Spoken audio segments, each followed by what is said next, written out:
రుణమాఫీ ఇంకా అందరికి చేయనేలే.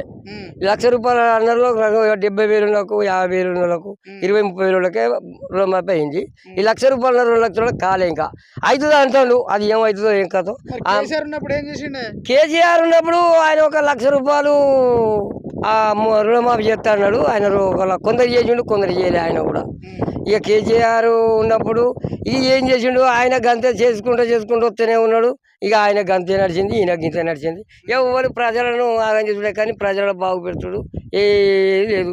ఇక వీడు ఇస్తా నేను ఇస్తా అంటారు. ఆఖరికి కొత్తగా వీడు వాళ్ళందరూ కలుస్తారు, దేశాన్ని అమ్ముకుంటారు. ఒక్కొక్క మనిషికి 20-30 వేలు అప్పు చేసి కూకోబెట్టారు. గంతే ఇంకేం అప్పు చేసినాం అంటే ఒక మనిషికి 30,000 అప్పు చేసిండు. ఏం కానీ ఇప్పుడు 30,000 ఇప్పుడు మనకు ఉన్న అగ్గిపెట్టే కాంచాలి. కేసీఆర్ అప్పు చేసిండు. నేను అన్ని